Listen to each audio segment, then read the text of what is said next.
Peritos detectaron algunas fisuras en el subsuelo del Congreso Nacional y evalúan la posibilidad de un derrumbe. Estas son algunas de las fisuras que pudo detectar el equipo de fiscales, peritos y bomberos al ingresar a lo que resta de la Cámara de Senadores.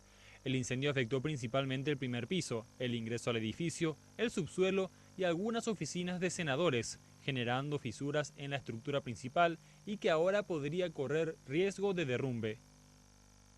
Hoy, a los efectos de establecer todas esas circunstancias con respecto al tema de las fisuras, con respecto al punto que podemos decir que pudiera ser determinante para una eventual caída, sería a través de los peritos especializados, ampliando esa pericia con gente criminalística y como así también la parte del mantenimiento del edificio del Congreso.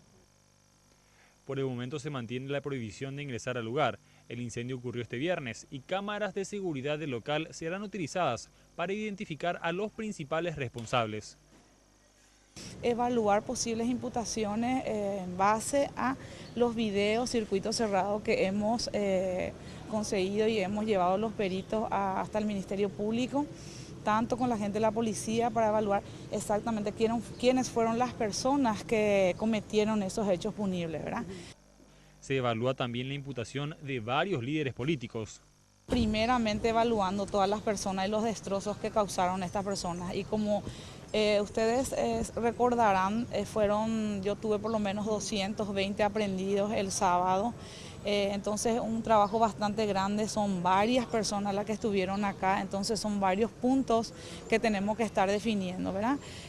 Hasta el momento no hay fecha para iniciar los trabajos de reparación y mucho menos para permitir el ingreso de los trabajadores. El presidente del Congreso, Robert Acevedo, suspendió las funciones en la Cámara Alta hasta nuevo aviso.